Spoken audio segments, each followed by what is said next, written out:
নমস্কার বন্ধুরা, ফুড সাটে আপনাদের সকলকে স্বাগত। চলে এসেছি আবারও একটি নতুন রেসিপি নিয়ে।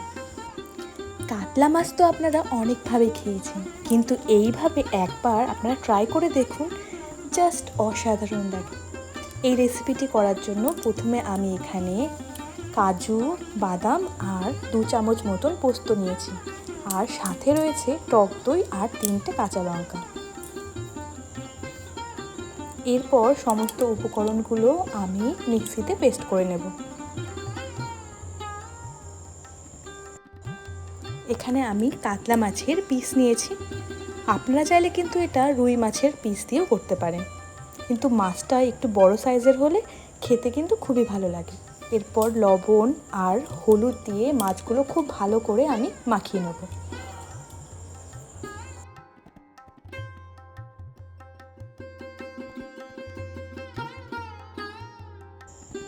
আমার মাছগুলো কিন্তু একদম মাখানো হয়ে গেছে। এরপর আমরা ঝটপট মাছগুলো জাস্ট ভেজে নেব।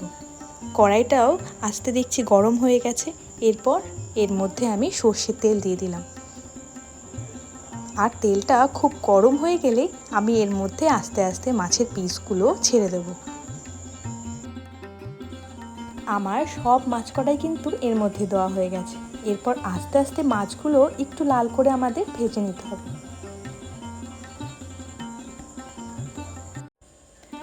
আমার মাছের এক সাইড ভাজা হয়ে গেছে। এরপর আমি মাছটা জাস্ট একটু উল্টে দিলাম। এরপর মাছগুলো আমি লাল করে ভেজে নেব। আমার কিন্তু মাছগুলো প্রায় ভাজা হয়ে গেছে, আর একটু মাছগুলো ভাজা হয়ে গেলেই আমি কিন্তু আস্তে আস্তে মাছের পিসগুলো তুলে নেব।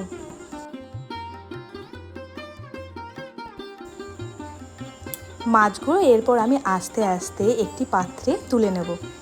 এদিকে আমি তেলটা সামান্য কিন্তু তুলে নিয়েছি, কারণ আমার অতটা তেল প্রয়োজন নেই। এরপর সেই তেলের মধ্যেই আমি 2টো শুকনো লঙ্কা আর সামান্য সাদা জিরে আর একটা মাত্র তেজপাতা ফোড়ন দিলাম। এরপর ফোড়নগুলো লাল করে ভাজতে হবে। আমার ফোড়নগুলো কিন্তু একদম লাল হয়ে গেছে। এরপর বেটে রাখা সমস্ত মিশ্রণগুলোই আমি এর মধ্যে দিয়ে দিলাম। এরপর আমরা সমস্ত উপকরণগুলো খুব ভালো করে কিন্তু কষিয়ে নেব।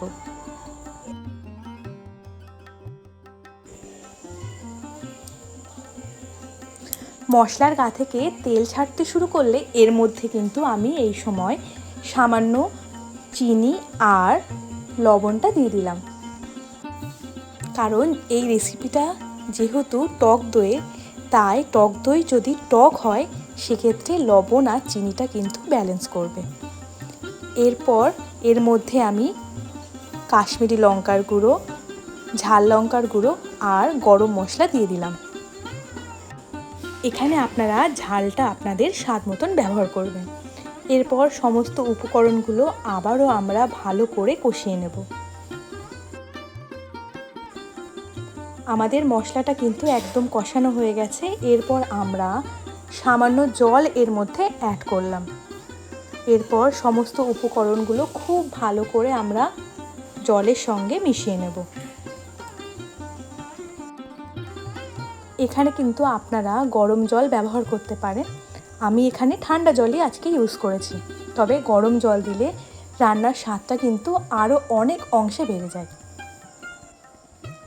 আবারও আমি এর মধ্যে সামান্য জল অ্যাড করে দিয়ে এরপর সমস্ত উপকরণটা আমি খুব ভালো করে ফুটিয়ে নেব।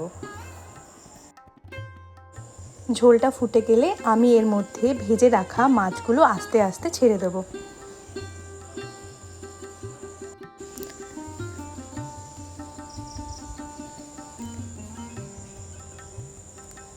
এরপর আমরা মাছগুলো ঝোলের মধ্যে খুব ভালো করে সেদ্ধ করে নেব।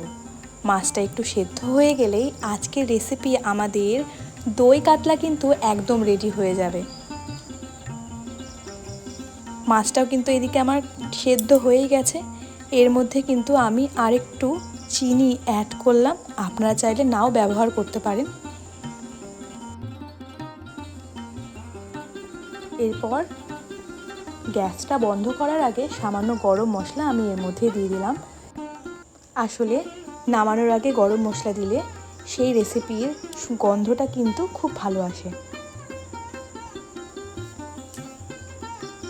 আজকের দই কাতলা কিন্তু একদম রেডি হয়ে গেছে। গরম গরম ভাতে দই কাতলার রেসিপি আর কিছুই লাগে না। তবে বাড়িতে যদি অতিথি চলে আসে, ঝটপট করে কিন্তু এই রেসিপিটি আপনারা অনায়াসেই করতে পারেন। তবে এই রেসিপিটি আপনাদের কেমন লাগলো অবশ্যই জানাবেন। নমস্কার।